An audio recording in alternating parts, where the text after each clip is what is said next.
Okay, first off, I have to start by saying that I know my videos are kind of pixely. I need to get that fixed. I'm gonna try to do that soon because I'm having fun doing this stuff. Thanks, Katie, and for getting me into doing this, even though I've been wanting to do it forever.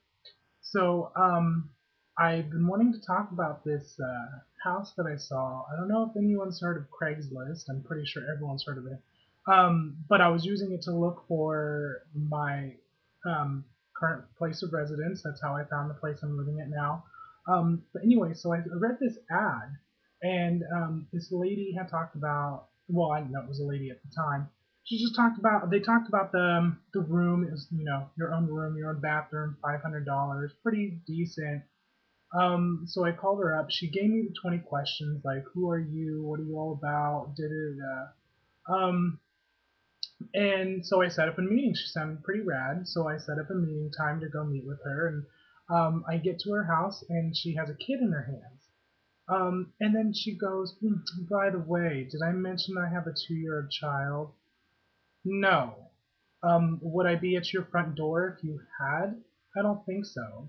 So I go into the house and I swear to God, this kid, like it was an Asian house, like not to sound mean or anything, that's not mean, but the kid looked like the Grudge kid.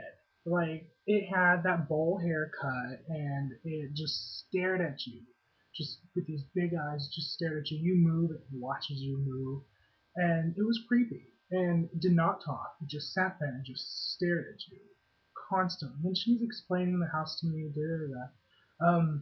And then she's like, "Well, do you want to go check out the room?" And I'm like, "Yeah, anything to get out of this place." So I start walking up the stairs, and out of the corner of my eye, I see in the kitchen that there was movement. And I'm like, okay, what is going on here? I'm just like, fuck, what is going to happen?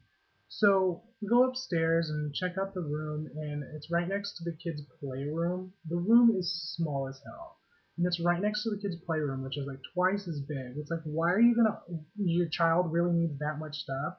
Um, so we explain the whole room, and um, so we go downstairs, and next thing you know, this man just comes out of the kitchen, and it scared the crap out of me.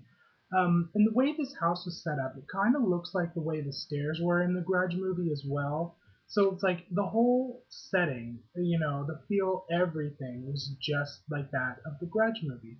I mean, I wish I could show a picture of like the Grudge kid, but I mean, I have my DVDs wrapped up. I mean, they don't really have like pictures of it, but it's kind of like, creepy. Here's a little child back here. I don't know if you could see it, but there he is right there, the little child. That's what the little kid looked like. It was so creepy. And the old man comes out, and he's just slowly like, creeping around the shadows, and it's just like, oh my god, I don't want to live here. Um, because if I live here, they're going to like kill me or something, like put a grudge on me, they're gonna molest me or something. I don't know what. I don't know what to expect. The little grudge kid's gonna be standing over my bed just staring down at me, and then he meows like they do in that movie.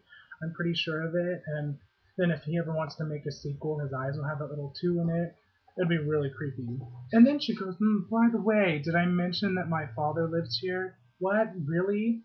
I couldn't tell. Like, does he like to creep around in the shadows all the time? Does he just sit there and just not talk either and just stare at you? Like, what is with your family? No offense, lady, but your family's kind of creepy. Um, and she just kept going on and on. She goes, well, are you gonna have like, guests come over? And I'm like, well, I do have friends if that's what you're trying to insinuate. She goes, well, for the safety of my child, I can't have them come over. What? Like, what are they gonna do? Your child's probably gonna kill my friends. What?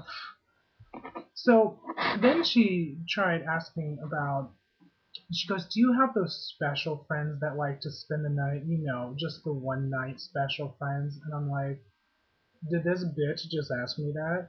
Like, you don't just ask someone that. Like, this isn't like a job interview."